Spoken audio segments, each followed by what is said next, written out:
Ireland's been an important market for us. It predates me at AOL, and we've had tremendous luck on the software front, building software out of Ireland. And in our office in Dublin right now, we're handling software for almost every major product at the company, and we see it as Dublin as being a growth market for us. We're lucky to have Angus McLean, who's an exceptional leader and has been at the company for a long time, and we just moved into a new headquarters in Dublin. So we have an excited, energetic staff that is really affecting products and services that reach hundreds of millions of people around the world coming out of Dublin.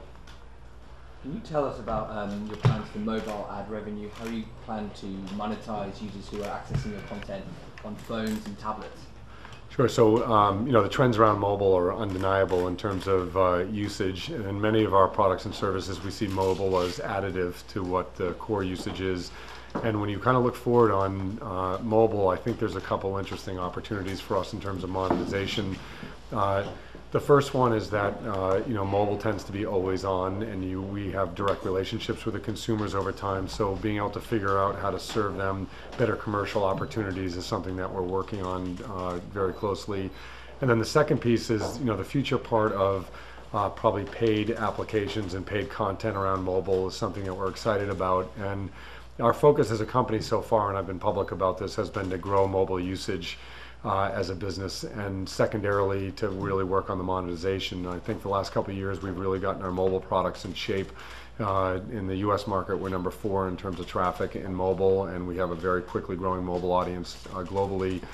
And I think monetization is the next area that we're really focused on as a business. So I think we're one of the first companies to announce a cross-desktop, cross-mobile advertising platform overall, and we'll have more and more announcements in the mobile advertising space. We just integrated the first mobile advertising network from advertising.com across the mobile networks. So I think overall we feel pretty good about our position in mobile, and we expect there to be a lot of innovation in very early days right now.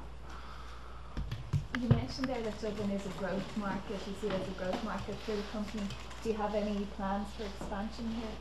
Yeah, so we currently have expanded plans for Dublin, which include hiring more headcount. We are very focused on hiring software engineers in Dublin, and then we're starting to use Dublin also as for things like training and other types of facility things across our European operations. So, Dublin for us in the last 2 years has grown roughly by about 50% in headcount, and I would expect us to continue to fill more and more roles in Dublin over time. So Dublin has recently expanded to cover a significant amount of some of our products in search, as well as some of our consumer products like MapQuest, the mapping service, and our advertising services. And I think you're going to see Dublin start to work in more and more of the projects across our global company.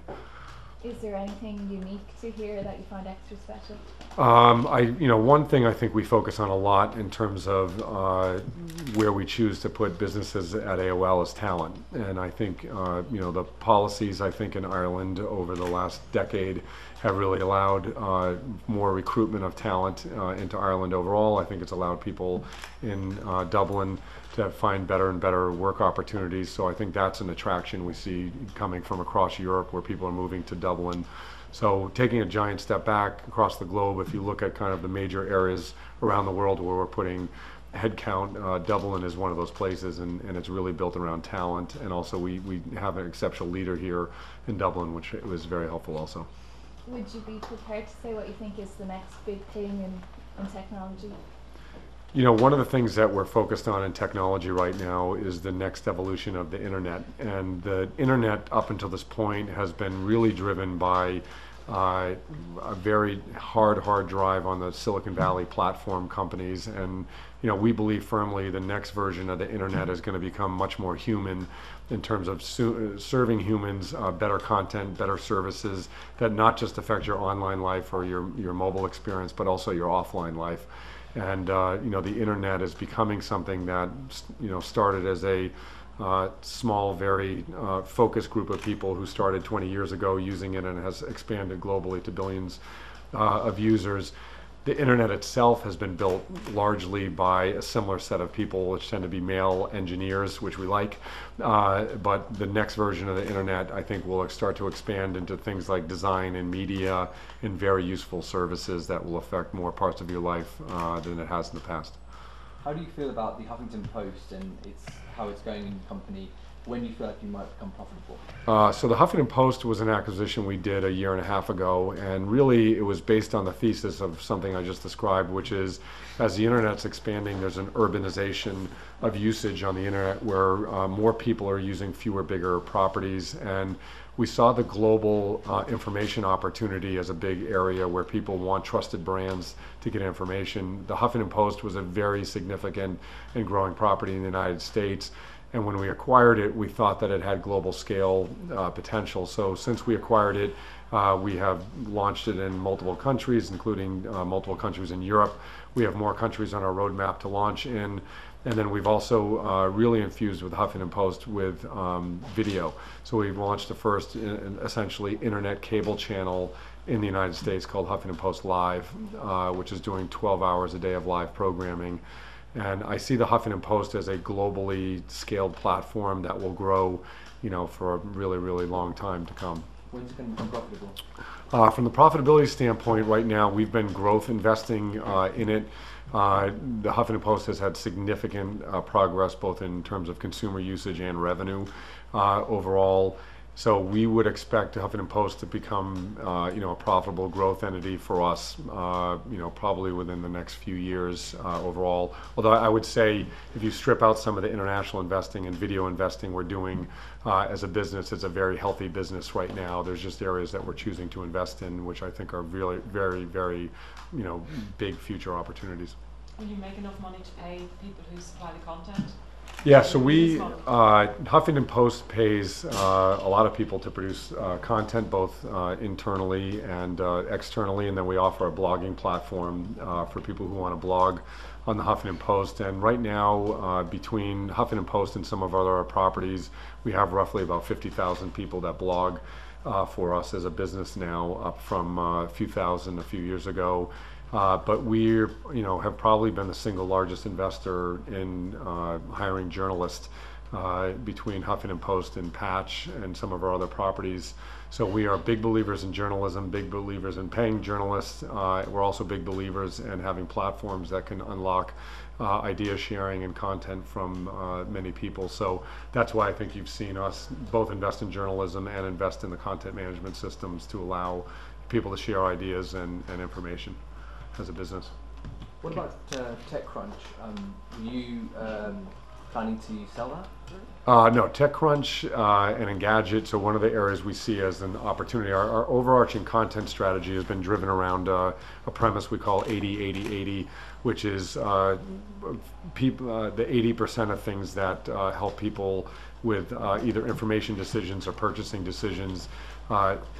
And the three areas are around content for women, content for influencers, and content that helps people do things locally.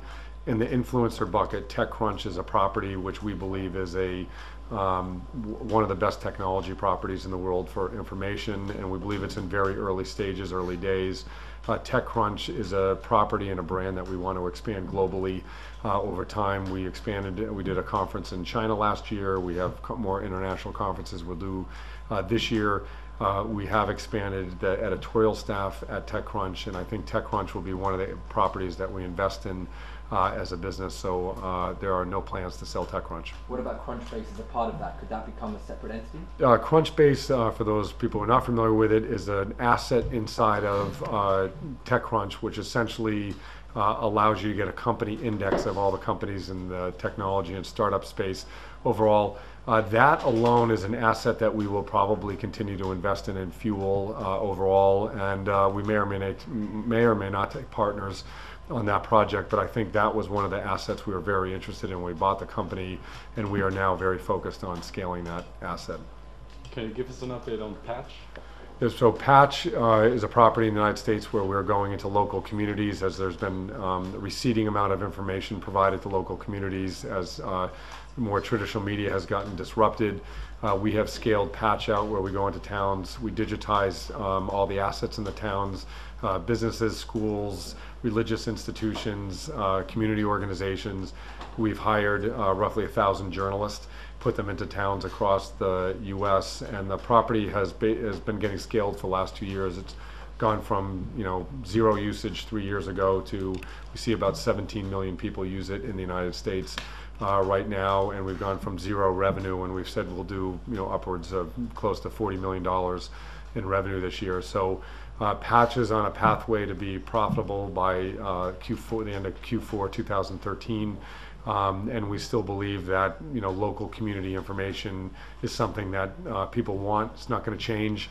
When you wake up in the morning, you want to know what the weather is, what the news is, and you want to deal with businesses and services locally. So we feel like it's been very successful in terms of scaling. Do you have plans to take Patch outside of the U.S.? We've gotten a tremendous amount of requests outside of the U.S. to bring Patch to other countries, and right now we're focused on the U.S. market, and we don't have any immediate plans to scale it outside of the U.S., but we'll see how it goes over the course of 2013. One more question, guys. Sorry, tight timetable. Just on Ireland and Ireland's reputation, when you're talking to your peers at home there, what sort of reputation does Ireland have given their economic issues we've had with it?